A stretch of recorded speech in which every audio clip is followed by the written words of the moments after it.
बिस्मिल्लाहिर्रहमानिर्रहीम। सुमरा technical TV देखने वाले तमाम मुझे नाज़रीन मोहतरम को मेरी तरफ से अस्सलाम वालेकुम। उम्मीद करता हूँ आप खैरियत से होंगे। अल्हम्दुलिल्लाह आपके दुआओं से, अल्लाह पाक करम से मैं भी ठीक हूँ। फ्रेंड, अक्सर औक़ात ये सवाल पूछा जाता है कि हम टांके लगाते हैं, उसके बावजूद भी हमें 1 माह, 1.5 माह या 15-20 दिन या हफ़्ते के बाद हमारे टांके जो हैं उनसे ऑयल निकलना शुरू हो जाता है, यानी कि टांके हमारे लीक रह जाते हैं।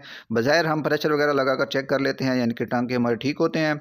उसके बावजूद भी बाद में हमें कंप्लेन का सामना करना पड़ता है, यानी कि हमारे टांके जो हैं वो लीक रह जाते हैं, हमें बज़ाहिर नज़र नहीं आ रहे होते हैं। तो हम इसके साथ क्या करें? तो इंशाल्लाह आज की वीडियो में मैं आपको एक ऐसा हल बताऊंगा इसका, जो पहले इंशाल्लाह आपको नहीं मालूम होगा। तो आपने करना क्या है, आपने टांकों को जो है जैसे ही लगा रहे होते हैं, गर्म होते हैं, आपने एक हार्डवेयर की दुकान से आपने एक चीज़ लेनी है।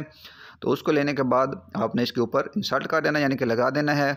तो उस चीज़ का नाम मैं आपको बताता हूँ, तो आप बल्कि लगा कर भी दिखाता हूँ। वो आपने ले लेनी है, इतनी महंगी भी नहीं है, 5-10 रुपये में आपको अवेलेबल हो जाती है, आप ले सकते हैं। तो ये देख लें, जैसे ही टांका गर्म होगा, इसको कंपाउंड बोलते हैं। आपने कंपाउंड जो है किसी भी हार्डवेयर की दुकान से आपको इजीली मिल सकता है। ऐसे इसी तरह आपने इसको लगा देना है और उसके बाद टांके को ठंडे होने के बाद आप इसको गैस जो है वो चार्ज कर सकते हैं इंशाल्लाह।